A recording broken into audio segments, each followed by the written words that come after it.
आमदार शरददादा सोनवणे दादा खरं तर हे तुम्ही तुमच्या नावापुढे या तालुक्यात आल्यानंतर लावून घेतलंय, त्याचं तुम्ही गॅजेट केलं. हे दादा शब्द फक्त तुमच्या नावापुढे लावणे इथपर्यंत बरे आहे, पण खूप दादागिरी करून ज्या पद्धतीने तुम्ही तालुक्यात गेल्या काही वर्षामध्ये वागताय, समीरने शब्द वापरला नाही पण तो जाणीवपूर्वक शब्द वापरतो की हा एवढा माज बरा नाहीये. ही शिवजन्मभूमी आहे, ही शिवजन्मभूमी अनेकांचा माज या ठिकाणी जिरवते. 2014ला आपण जेव्हा पहिल्यांदा आमदार झालात तेव्हा तालुक्याने आपल्याला ज्या पद्धतीने आपण लोकांच्या सुखदुःखात गेलात, लोकांच्या दशक्रियात गेलात, तर आम्ही सगळे पत्रकार किंवा तालुक्यातले अनेक लोक आजही म्हणतात की तुम्ही दशमिनिटाचे आमदार होता. 2019ला ह्या 5 वर्षात 14 ते 19 तुमचा कालखंड पाहिला तर ह्या दरम्यान तुमच्या डोक्यात परत जी हवा गेली तेव्हाही तुम्ही अनेक पत्रकारांचा पाय उतारा केलेला आहे. अनेक वेळा तुम्ही वेगवेगळ्या माध्यमातून त्यांच्याशी बोललेला आहात. तुम्ही सर्वसामान्यांनी त्याच पद्धतीने बोलतात. यामुळे तुम्हाला 2019ला जनतेने जागा दाखवली, तुम्ही घरी बसला. तुमचा शब्द 2014ला निवडून आला होता की जब तक सूरज चांद रहेगा शरद सोनवणे का नाम रहेगा. अरे इंदिरा गांधी पडल्या, तुम्ही किस खेत मुली आहे. त्यामुळे तुमचा माज लोकांनी 19ला उतरवला. 24ला तुम्ही आलात, काय राजकीय परिस्थिती होती सगळ्यांना माहिती आहे. आलात तर त्याचा उपभोग घ्या, तालुक्याचं कल्याण करा. आज तालुक्यात फिरता येत नाही, तालुक्यातली परिस्थिती काय. पर्यटन तालुका महाराष्ट्रातला पहिला घोषित झाला आपला जुन्नर तालुका, आणि आपण शिवजन्मभूमी म्हणतो. तुम्ही स्वतःला शिलेदार म्हणवता आणि काय आज तालुक्याची वाट तुम्ही लावून ठेवलेली आहे. आणि याचं खापर तुम्ही या पत्रकार बांधवांवर फोडणार काय. तुम्ही सांगतात की हे टोळी आहे युट्यूबर्स. अरे आजच्या या निषेध मोर्चामध्ये तुम्ही पाहिलं, ज्येष्ठ पत्रकार आंबेगावमधून आमचे मित्र डी के वळसे पाटील आलेत, सचिनजी कांकरे आलेत, संतोष भाऊ आहेत, त्याच्यानंतर अशोक आहेत, सगळेच आनंद कांबळे सर आहेत, सगळे ज्येष्ठ या ठिकाणी उपस्थित आहेत. कोणती लोक तुम्हाला पाहिजे, कसे पत्रकार तुम्हाला पाहिजे आणि पत्रकार कोण हे ठरवणारे तुम्ही कोण. तुमच्या खाली जी आता आग लागलेली आहे ती का लागली की हे पत्रकार तुम्हाला स्पेस देत नाहीये, तुम्हाला बातमीला त्या ठिकाणी जागा देत नाहीये, त्याच्यामुळे तुम्हाला आग लागली. याच्याच कारणाने तुम्हाला रात्री स्वतःचा व्हिडिओ फेसबुकला टाकावा लागला, तुमच्या युट्यूबला टाकावा लागला. म्हणजे सोशल मीडिया जो काही आहे, मग तो युट्यूब असेल, फेसबुक असेल, इन्स्टा असेल, याचा वापर तुम्ही तुमच्या सोयीनुसार करताय. आणि जेव्हा जनतेच्या प्रश्नासाठी हे सगळे लोक येऊन बातमीदारी करता त्याला तुम्ही टोळी म्हणणार, त्याला तुम्ही नाव ठेवणार. अरे तुम्ही काय धमकी देताय.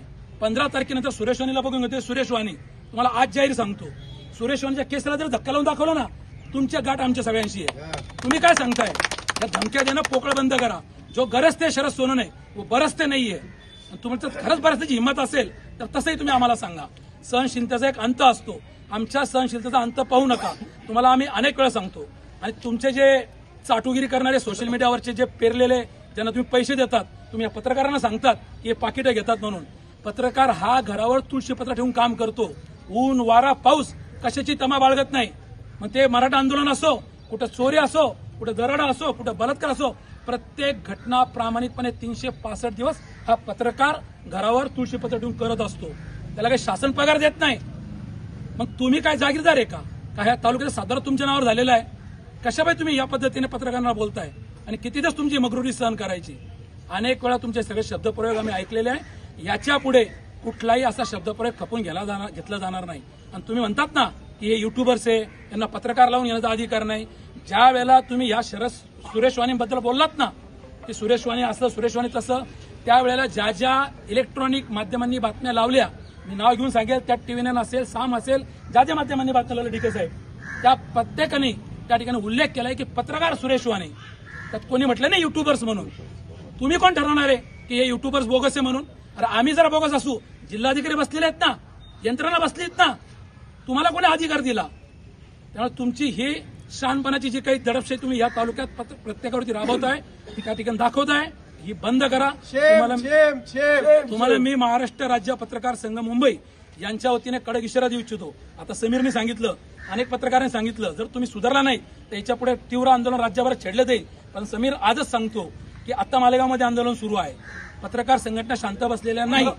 जालन्यामध्ये आंदोलन सुरू आहे, अमरावतीत आंदोलन सुरू आहे. माझं या निमित्ताने या शासनाला प्रशासनाला आम्ही आता जे काही ठिकाणी निवेदन देणार आहे त्याच्यातून एकच मागणी आहे की शरद सोनवणे यांच्यावरती त्या ठिकाणी सुरेश वाणी आमचे ज्येष्ठ पत्रकार यांना धमकावल्या प्रकरणी धमकीचा गुन्हा त्या ठिकाणी दाखल झाला पाहिजे. खोटे नाटे गुन्हे पत्रकारांवर दाखल करतात, खंडणीचे गुन्हे दाखल करतात. आणि तुम्ही ज्या वेळेला पत्रकारांना धमकी देतात, तुमच्या शेजारी DYSP बसलेले असतात, PI बसलेले असतात, तहसीलदार बसलेले असतात, प्रांत बसलेले असतात. कोणाची वाट पाहते प्रशासन गुन्हे दाखल करायला. तात्काळ या ठिकाणी त्या ठिकाणी गुन्हा दाखल झाला पाहिजे शरद सोनवणे यांच्यावरती. शरद सोनवणेंनी सुरेश वाणींची जाहीर माफी मागितली पाहिजे, नाहीतर हे आंदोलन यापेक्षाही पुढील काळामध्ये तीव्र करण्यात येईल. या निमित्ताने मी जे काही आमचे जुन्नर, आंबेगाव, खेड, शिरूर, पुणे जिल्ह्यातून अतिशय कमी वेळामध्ये फक्त मेसेज गेले, कॉल गेले आणि मोठ्या प्रमाणात हे सगळे पत्रकार बांधव या ठिकाणी उपस्थित राहिलेत. मी या सगळ्या पत्रकार बांधवांचा मनपूर्वक या ठिकाणी आभार मानतो. खरं तर आपल्याच पत्रकार बांधव आभार मानण्याची काही गरज नाही, परंतु आपण हाकेला साथ दिली. याच्यामध्ये तुम्ही print media, electronic media, digital media कुठलाही विचार केला नाही आणि सगळे एकाच बॅनर खाली आपण एकत्र पत्रकार म्हणून आलो. त्यामुळे सगळ्यांचे आभार मानतो आणि पुन्हा एकदा शरद सोनवणे यांना या ठिकाणी इशारा देतो की आपण आपले बेताल वक्तव्य करणं आता बंद करा, नाही तर तुमची जागा दाखवशी आम्ही शांत बसणार नाही. धन्यवाद.